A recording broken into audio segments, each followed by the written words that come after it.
Hallo, schön euch dabei zu haben. Hallo zusammen. Wir vertreten uns gerade noch einmal die Beine, denn heute ist der große Tag, wo wir abfliegen. Ja, heute geht es endlich zum Flughafen und Richtung Südamerika. Und davor wollen wir noch ein bisschen laufen gehen, denn ja, wir werden wahrscheinlich ein paar Stunden, ziemlich viele Stunden, nur sitzen und ja. Da tut es gut, sich nochmal die Beine zu vertreten und gerade auch mit Baxi nochmal ein bisschen frische Luft zu schnappen. Ja.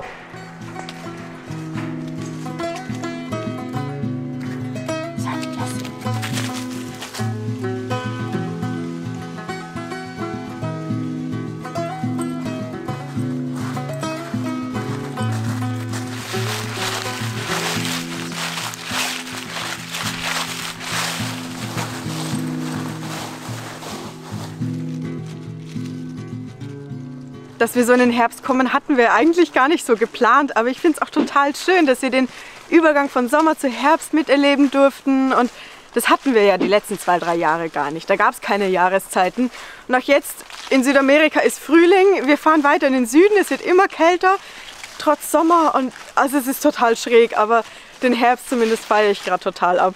Und an dieser Stelle noch ein großes Dankeschön euch allen, all diejenigen, die in den letzten Tagen bei uns im Shop vorbeigeschaut haben oder auch was bestellt haben. Wir waren überwältigt, wie viele Leute von euch was gekauft haben. Also damit hatten wir gar nicht gerechnet. Deshalb ein großes Dankeschön von unserer Seite. Und für diejenigen, die nicht wissen, worüber ich spreche, wir haben im letzten Video unsere neuen Produkte vorgestellt. T-Shirts, Hoodies, Schlüsselanhänger, Tassen, verschiedene Sachen. Also, wenn ihr Bock drauf habt, schaut doch gerne vorbei unter www.chirpytravelers.com. Da findet ihr alle weiteren Informationen.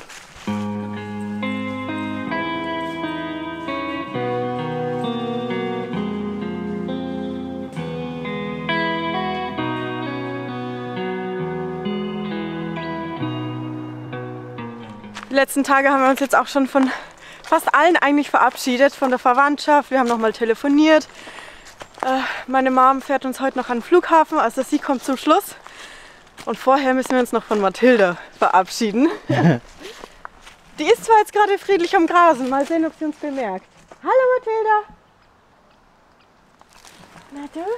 Hi! Ja. Ja?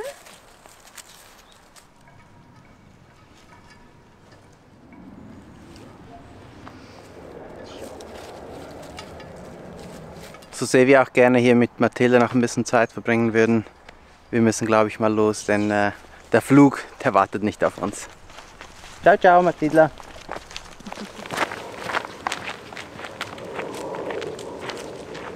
Ich staune immer noch, wie viele Sachen wir mit haben.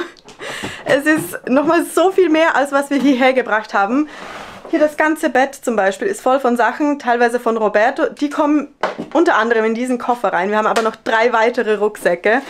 Hier hinten sind meine Sachen und hier unten haben wir nochmal ja, einige Taschen voll mit Sachen, die wir ja einfach auch im Bus ersetzen müssen. Denn beim Verschiffen hatten wir so viel Schimmel, dass ein paar Dinge weg mussten. Die ersetzen wir jetzt, weil wir die in Südamerika nicht bekommen oder die viel teurer sind. Da haben wir noch ein paar Medikamente, ein paar Filter mit, ja, solche Sachen. Und da vorne haben wir noch das Elektrozeug, das wir auch noch irgendwo reinbringen müssen. Ja, es nimmt irgendwie gefühlt kein Ende.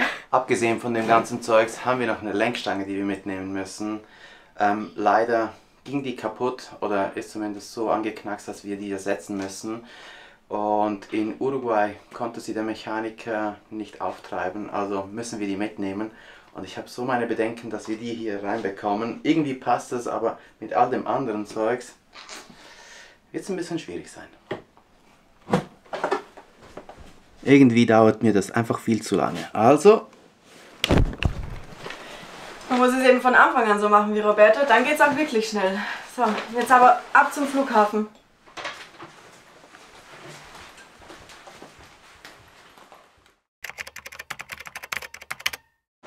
Okay, das lief definitiv nicht nach Plan, aber wir haben es jetzt auch endlich zum Flughafen geschafft. Ich glaube, wir müssen kurz gucken, wo wir das Gepäck abgeben können. Weißt du, wo wir hin müssen? Da nach links. Okay, gehen wir dahin. Es ist so ein seltsames Gefühl, hier zu sein.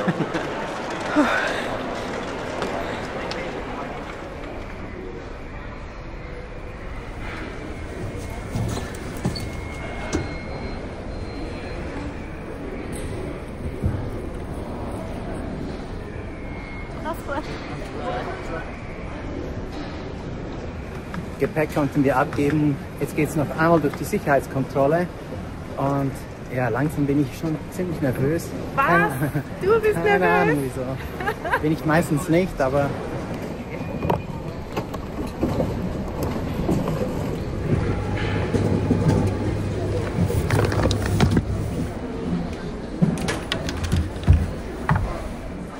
Wir erzählen euch natürlich hoffentlich gleich noch, wieso 3 Tage zwischen dem Tag, wo wir packen, liegen und dem Tag, wo wir hier ankommen.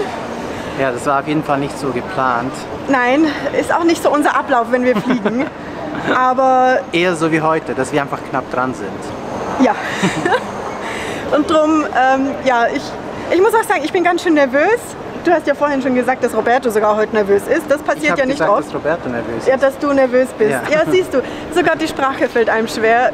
Es ist halt, ja, wir brechen wieder alle Zelte ab. Es ist irgendwie... Start in was Neuem. Ja, obwohl es eigentlich schon bekannt ist und trotzdem ist es neu. Irgendwie seltsam.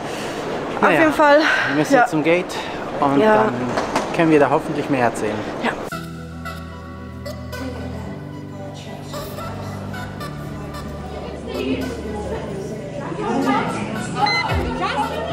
Da ist jemand ganz unglücklich. Wir sind das nicht so, auch nicht nach Plan gelaufen, aber...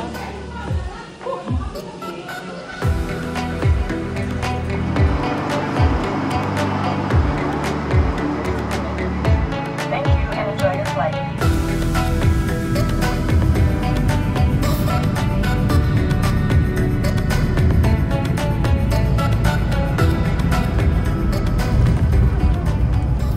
Den ersten Flug haben wir hinter uns. War recht kurz eigentlich, denn wir sind ja in Zürich. Hier machen wir den Zwischenstopp. Der ist auch ein bisschen länger. Wir werden also ein bisschen Zeit haben, um es uns gemütlich zu machen. Also suchen wir uns jetzt einen guten Platz. Ja, und entspannen mal ein bisschen.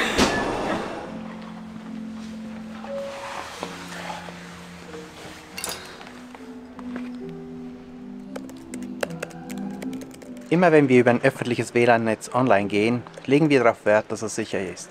Sei es in Cafés, auf Campingplätzen oder wie auch hier auf dem Flughafen. Und besonders hier ist es uns wichtig. Und deshalb vertrauen wir schon seit einigen Jahren dem VPN-Dienst von CyberGhost. Mit dem VPN werden all unsere Daten durch den verschlüsselten VPN-Tunnel geleitet. Das hat zur Folge, dass unsere IP-Adresse verborgen bleibt, wir also online anonym sind und niemand unsere Aktivitäten nachverfolgen kann, auch nicht CyberGhost. Und so haben wir auch keinerlei Bedenken, wenn wir zum Beispiel online unsere Finanzangelegenheiten klären, denn wir fühlen uns einfach jederzeit sicher. Aber selbst wenn wir zum Beispiel über unser eigenes Starlink online gehen, nutzen wir trotzdem den VPN, denn er hat noch weitere Vorteile. Mit über 11.000 Servern in 100 Ländern können wir nämlich auch Geoblocking umgehen und so zum Beispiel Buchungen günstiger abschließen oder auch auf lokal gesperrte Websites zugreifen. Und das ermöglicht es uns auch, Filme und Serien von über 35 Streamingdiensten wie Netflix, Amazon Prime oder Disney Plus zu schauen, egal wo wir uns physisch in dem Moment befinden. Das alles funktioniert natürlich auf allen gängigen Plattformen. Der deutsche Supportdienst ist 24/7 erreichbar und ein Account reicht auch für bis zu 7 Geräte und das können auch die von Freunden und Familie sein. Und das alles erhält ihr sozusagen zum Preis eines Kaffees pro Monat. Also testet es am besten gleich selbst aus. Über den Link unten in der Videobeschreibung erhält ihr 83% Rabatt auf das Abo und bezahlt gerade mal 2,03 €. Somit könnt ihr den VPN-Dienst quasi 4 Monate gratis nutzen. Und mit der 45-Tage-Geld-Zurück-Garantie geht ihr auch kein Risiko ein. Mittlerweile ist auch schon dunkel geworden. Man sieht, die Zeit verfliegt und es wird einfach auch schon früh dunkel. Das schlägt mir ganz schön auf die Stimmung. Aber trotzdem haben wir noch ein paar Stunden, die wir hier verbringen müssen. Also, ja, wie viele sind es? 4 Stunden. Ja, wir haben einen ziemlich langen Layover hier. Drum vertreten wir uns jetzt auch mal ein bisschen die Beine, holen uns vielleicht auch was zu essen und erzählen euch endlich mal, was da eigentlich los war. Wieso wir 3 Tage später fliegen. Obwohl wir gesagt haben, wir verschieben den Flug nicht nochmals. Das haben wir aber auch nicht. Also wir haben den Flug nicht verschoben. Es kam nicht von uns aus, war sehr unfreiwillig. Aber ja, in Argentinien war an dem Tag nicht Stau, Streik, an dem wir ankommen sollten. Und potenziell eben auch am nächsten Tag. Es war irgendwie, ja, alles, was unter das Transportministerium fiel, war unter Streik. Und ja, und wir wurden von der Airline informiert, dass wir die Möglichkeit hätten, entweder den Flug zu verschieben oder halt 16 Stunden in Buenos Aires oder Rio. Rio, glaube ich, in Rio war de das. Janeiro einfach zu warten und zu hoffen, dass wir dann nach Buenos Aires fliegen können. Und das war es uns einfach nicht wert. Und wir hatten ja in Prag alle Möglichkeiten, um zu bleiben. Also haben wir die Zeit da genutzt und sind da geblieben. Ja, und deswegen waren das einfach nochmal 3 Tage, die wir länger da waren. Ja, man muss es nehmen, wie es kommt. Genau. So, jetzt aber was essen. Ja. Ich habe so Hunger. Danke, dass Sie über den Flughafen Zürich reisen. Wir wünschen Ihnen einen guten Flug. This train takes you to Gates. Thank you for traveling via Zurich Airport. Wir haben uns am Ende für einen kleinen Snack bei einem Kiosk entschieden. Wir kriegen ja nachher nochmal eine Mahlzeit im Flieger. Darum ja, wollten wir einfach was Kleines im Magen haben. Und jetzt sind wir auch schon im Terminal, von wo aus unser Flug gehen wird. Roberto sitzt da hinten irgendwo mit den Sachen. Und ja, ich dachte, ich erzähle euch nochmal, was jetzt eigentlich unsere Route ist. Denn das haben wir ja vorhin vergessen. Und zwar, also ursprünglich war ja geplant von Prag nach Frankfurt, nach, ich glaube es war Rio und dann nach Buenos Aires. Also mit 2 Umstiegen. Jetzt sind wir eben über Zürich geflogen mit einem langen Zwischenhalt hier. Aber von hier aus fliegen wir mit einem Flug bis Buenos Aires, nur mit Zwischenstopp in Sao Paulo. Also der Teil wird hoffentlich ein bisschen angenehmer und relativ schnell gehen. Ja, auf jeden Fall, bis jetzt läuft es wenigstens schon mal gut. Alle guten Dinge sind 3. Also diesmal klappt soweit alles. Wenn wir dann in Buenos Aires ankommen, dann werden wir da wahrscheinlich eine Nacht übernachten. Das wissen wir noch nicht so ganz, je nachdem, wie wir auch dann Tickets kriegen. Denn von Buenos Aires müssen wir ja mit der Fähre rüber nach Montevideo, nach Uruguay. Und von da aus nochmal 1,5 Stunden mit einem Auto bis zum Campingplatz. Also es wird noch, ja, wird noch ein langer Weg. Aber wir sind unterwegs, das ist schon mal wichtig. Und ja, ich würde sagen, wir legen jetzt wahrscheinlich auch die Kamera zur Seite. Es wird einfach ein langer Flug über die Nacht. Wir werden versuchen zu schlafen. Darum würde ich sagen, war es das mal für heute. Und wir sehen uns gleich auf einem anderen Kontinent, in einem anderen Land. Ja, ich bin gespannt. Ich bin schon ein bisschen aufgeregt.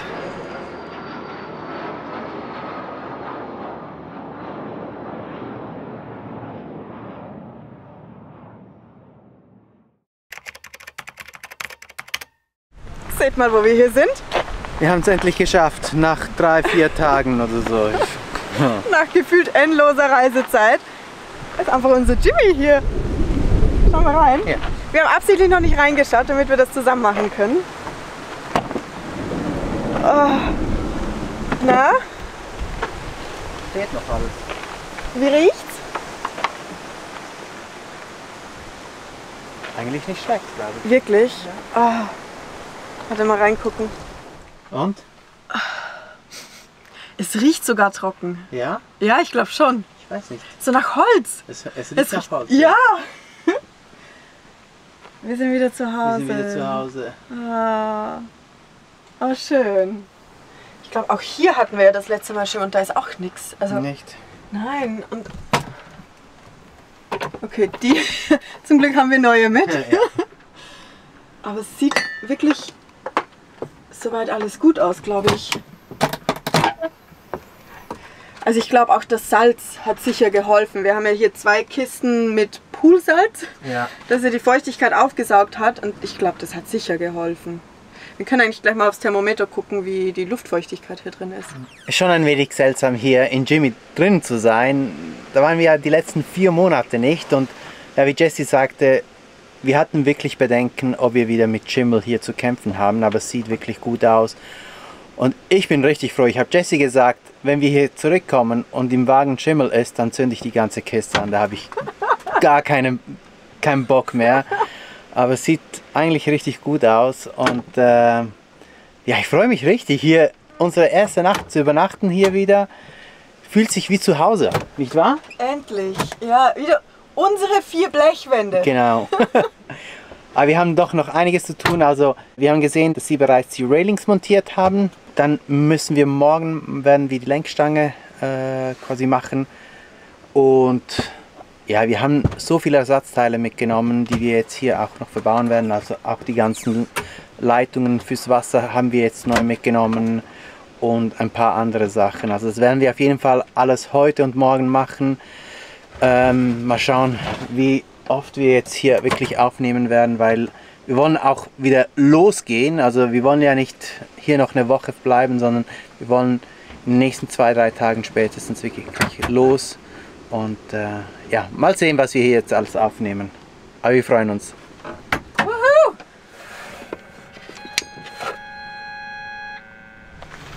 Guten Morgen. Gestern war es noch relativ gemütlich. Ich muss auch ehrlich sagen, es war recht emotional. Aber ja, wir haben einfach mal unsere Sachen alle ausgepackt, die Taschen, Rucksäcke. Waren auch noch einkaufen, weil ja, hier war ja gar nichts an Essen. Und heute haben wir auch schon angefangen, beziehungsweise vor allem Roberto. Der hat irgendwie, keine Ahnung, der ist besonders motiviert.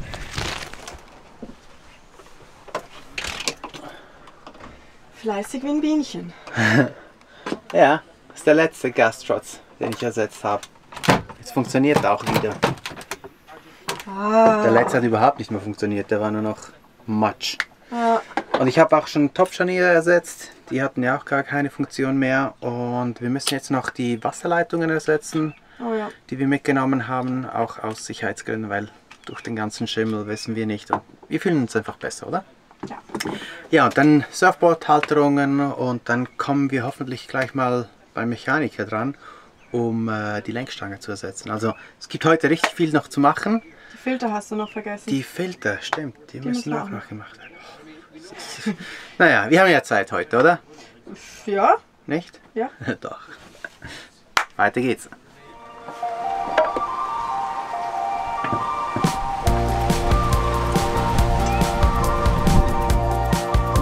Kannst du mir die Mutter geben?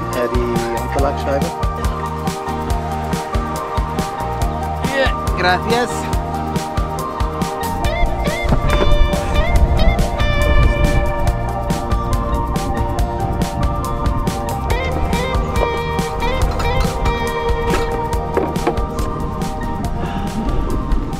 Mit der Surfboard-Halterung sind wir fertig geworden. Wir haben auch alles andere am Dach oben ein bisschen rumarrangiert und das sollte jetzt hoffentlich halten. Jetzt sollten wir gerade die Wasserschläuche anfangen zu machen. Da kam schon Timo aus der Werkstatt und meinte, sie würden jetzt die Lenkstange machen wollen. Das heißt, Roberto fährt schon mal los mit dem Van.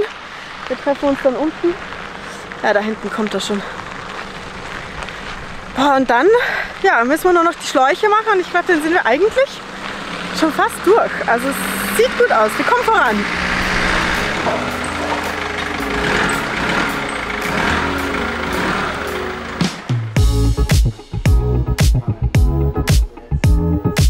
Schnellstmöglich sich ein anderes Fahrzeug suchen. Das hier, ja, das sieht man tatsächlich nicht als Prognose. Vielleicht erinnert ihr euch ja auch noch, in dieser Werkstatt waren wir schon mal, nämlich ja, vor 4 Monaten, als wir den Van von der Verschiffung abgeholt haben und hier vom Schimmel befreit haben. Das war auch ganz spaßig. Ich hoffe, diesmal läuft es auf jeden Fall besser. Müssen wir auch irgendwann mal machen. Eine neue Scheibe haben wir nicht mitgebracht. Nee, aber die finden wir hier. Aber ist schon ganz... Irgendwann mal haben wir ein Loch hier. Will halt niemand machen, ist eine Schweinearbeit. Oder? Ja. Ja, wirklich.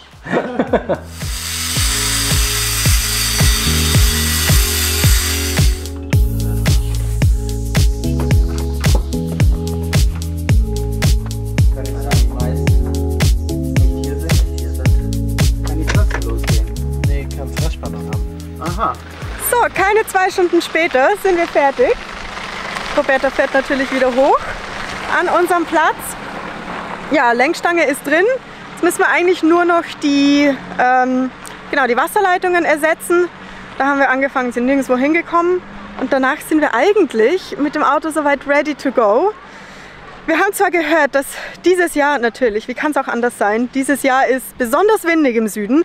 Nachdem wir ja schon den schlechtesten Sommer in Kanada hatten und den regenreichsten, weiß nicht was, in Mexiko und keine Ahnung. Aber das wird sicher auch trotzdem gut. Wir machen ja immer das Beste draus. Ja, auf jeden Fall machen wir das fertig.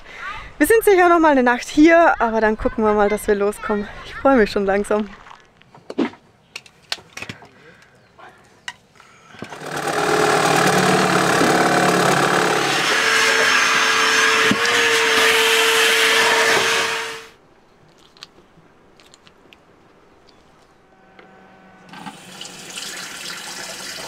funktioniert. Wir haben Wasser!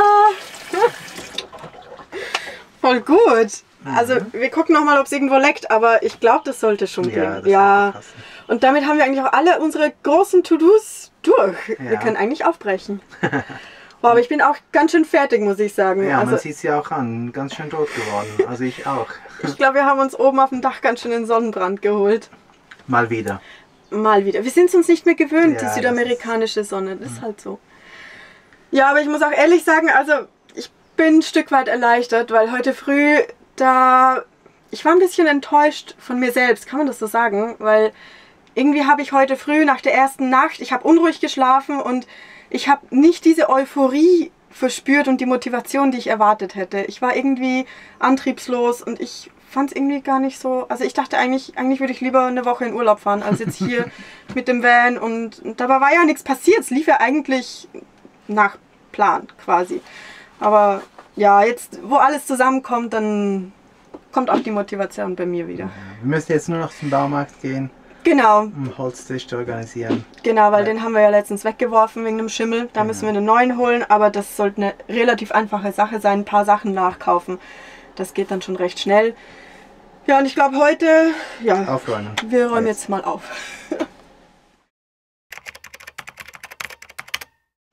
Eigentlich wollten wir euch an einen wunderschönen Platz in Uruguay mitnehmen. Vielleicht an den Strand, die sollen ja so schön sein. Aber ihr seht, wir sind immer noch am gleichen Ort, wir sind immer noch auf dem Campingplatz. Roberto hat es nämlich, nachdem wir so einen guten Start hatten, ohne Schimmel und alles so schnell reisefertig bekommen haben, hat es ihn hingelegt. Er ist jetzt seit 3 Tagen eigentlich nicht mehr aus dem Van rausgekommen. Wir haben uns auf der Herreise wohl Covid eingefangen. Also Mitcamper hier haben uns ihren Test gegeben, den sie mit hatten, und der kam positiv auf Covid raus. Ja, Roberto geht's nicht so gut, der leidet, aber die Tendenz ist auch wieder, also es geht wieder bergauf mit ihm. Dafür bin ich heute früh mit Heiserkeit, Husten, Kopfweh, ja, aufgewacht. Also mal sehen, ob es mich jetzt auch erwischt. Es ist irgendwie, ja, es ist irgendwie verhext. Wir dachten jetzt eigentlich, jetzt geht die Reise richtig los. Stattdessen stranden wir, bevor es eigentlich richtig losgegangen ist. Aber naja, so ist es jetzt. Wir werden versuchen, uns auszuruhen. Ich werde auch das Video jetzt hier beenden, aber ich möchte nicht verpassen, mich erst noch bei CyberGhost, dem Sponsor unseres heutigen Videos, zu bedanken. Über den Link in der Videobeschreibung könnt ihr mit CyberGhost VPN sicher surfen und ihr könnt auch auf Geoblocking-Inhalte zugreifen. Das für gerade mal 2,03 € im Monat und mit Geld zurück Garantie. Und damit verabschiede ich mich. Ich hoffe, dass wir uns beim nächsten Mal wieder in einem positiveren Kontext sehen und ihr die Reise mit uns mitverfolgt, mit dabei seid. Hasta luego.